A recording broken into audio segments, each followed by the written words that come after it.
scopus to figure out like how many publications come for biohydrogen. And the total number for biohydrogen was roughly around 2000, and the first one being in 1996. Then I looked at how much of them are for process development, and roughly more than 1000 of them was in which biohydrogen and fermentation came together. But when you look at genetic engineering, metabolic engineering, synthetic biology, in that case, hardly 50 papers came out. So there is a need for research in this field so that we can optimize the process better. These are the broad contents which I will be talking today. Mechanism of hydrogen formation, like in both the photolysis method and the dark fermentation. Then analysis of genetic circuit in Enterobacter, the species which Professor Yogesh works with. Then I will be discussing two case studies, one in dark fermentation and one cyanobacterial heterocyst. It's a very cool system which we will discuss today. Then mechanism of the action of hydrogenase again, and engineering nitrogenase. So these two, hydrogenase and nitrogenase, are the enzymes which finally leads to production of hydrogen in any system. So the various routes of formation of hydrogen. So if you look at biologically, then there are two major routes. One of them is anaerobic production, one is photobiological. In anaerobic we have dark fermentation, and in photobiological we have light fermentation. So I will be discussing these two, the photolysis and dark fermentation. So I will start with a brief review of photosynthesis, like what is photosynthesis, what are photosystem 1 and photosystem 2, and later on I will discuss why it is important to know this. In photosystem 2, what happens is the light breaks the water into hydrogen and H plus and oxygen gas, which leads to production of electron, which excites and finally goes to photosystem 1. While it goes to photosystem 1, it takes like so many cytochromes and quinone molecules come into picture and ATPs form.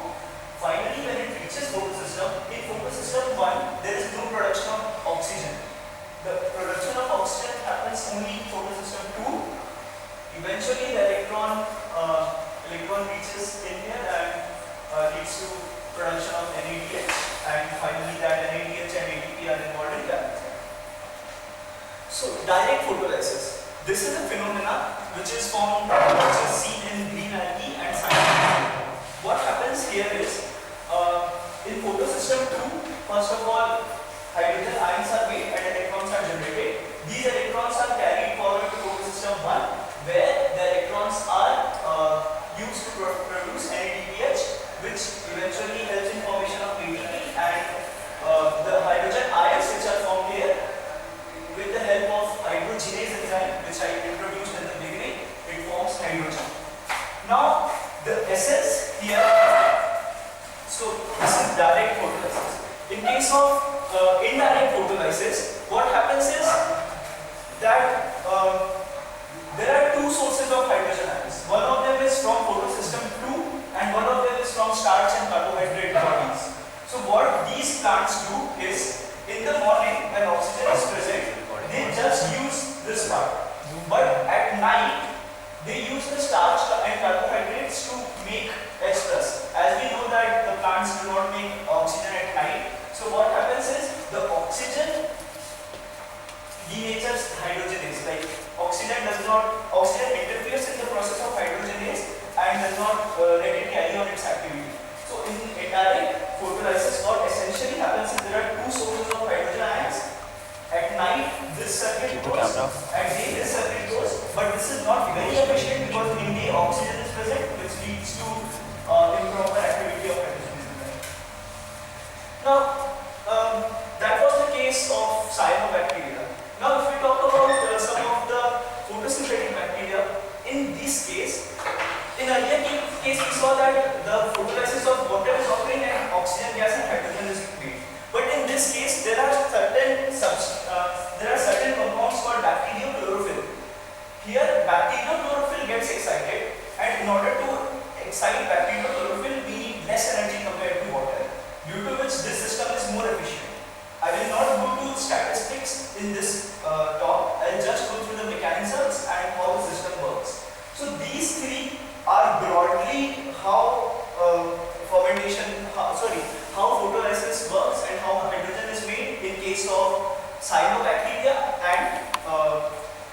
photosynthetic bacteria, algae and photosynthetic bacteria. So,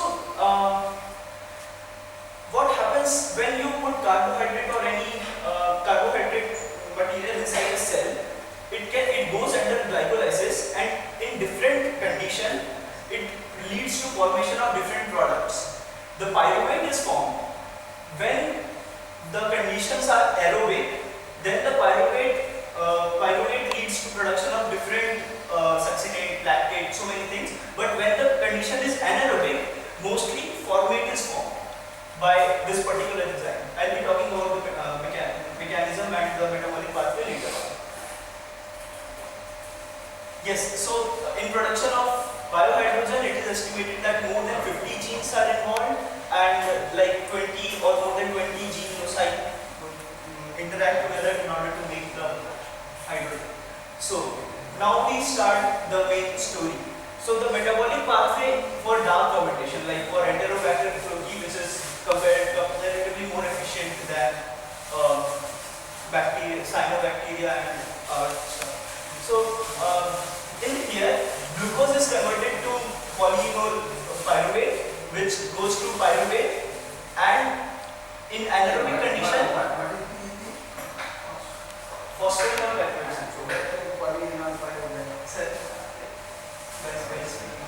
So PEP is formed, which is converted to pyruvate, and we can see from this pathway that pyruvates goes to so many different directions. Like when LDH enzyme is present, it makes lactate. We need to focus on formate, because in anaerobic condition, the cell promotes the production of formate, and this formate later on, in presence of enzyme FHL, it leads to formation of carbon dioxide and hydrogen. So for now, let's just look at glucose, PEP, pyruvate, formate and hydrogen. We will be discussing about different enzymes, their activity and how sensitive they are to various regulation parameters in coming slides. Yes, so these are some of the gene of interest. The first one here is FOCA. If we go back to here, FOCA is a protein which leads to transport of formate from inside of cell to outside of cell. It's both way actually. So when the concentration of formate increases, then FOCA basically removes the formate from inside to outside of the cell. We don't want that. Why? Because if the formate concentration is more, it will lead to more production of hydrogen. So we want to block this enzyme in order to better produce hydrogen. Okay. The next gene of interest is HYBC. It's a large catalytic subunit of hydrogenase 2, which catalyzes dihydrogen oxidation. So if we look here, this dihydrogen in presence of dihydrogenase 2 leads to production of cations, H+. So we don't want this. We have to inactivate this particular enzyme in order to better produce hydrogen. Again, NARL is global transcriptional regulator. So global transcriptional regulators are it basically represses the transcription of those genes which leads to better production of hydrogen. These genes are very, we have to go in deep into literature. If I say overall, it represses the transcription of certain genes which leads to better production of hydrogen. Okay. Now PPC. PPC is this particular one. This. From PEP, when you go to oxaloacetate, we want PEP to go this way, not this way. So we inactivate this enzyme as well. And FNR is also global transcriptional regulator which activates FHLA. FHLA is very important gene and protein which we will discuss later on when we look at the regulation of this particular metabolic pathway. And finally, these three are also global regulators but not very important. SELC, it is PRP for selenocysteine, which is very important for hydrogenase activity.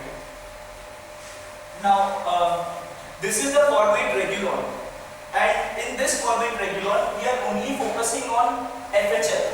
Since we are discussing genetic engineering right now, I will only focus to this particular enzyme to look at how this is regulated. First we will discuss, and then we will discuss how we can improve its activity. Yes. So in this regulon we can see four subunits. This, and this. Okay. One of them right at on this side, it is central regulator of formate regulon. This is HYP, which leads to formation of hydrogenase 3. Actually, this particular enzyme, formate hydrogenase, is a combination of two major proteins. One of them is FDH, formate dehydrogenase H, and one of them is hydrogenase 3. From these two proteins, formate FHL is formed. Okay. So for better activity of FHL, we need to improve the production of hydrogenase 3 and FDH. Okay. Now let's see how this system works, how this particular genetic circuit works. In aerobic condition, when formate will not be produced more, in that case, this is a constitutive promoter. So FHLA will always be produced. These genes are not being produced in case of aerobic condition where formate is not present. Okay. So I'll just show you this two together. So this is FHL, HYP. Here is HYP. There is a UAS here, there is a UAS here. Then there is anti-activator. Then again a US, HYC. So the whole thing is here. HYC, US, HYC. Okay. Now, when formate is present, then FHLA is a protein which makes tetramer and leads to activation of formation of HYPE, and these two particular gene sets are activated when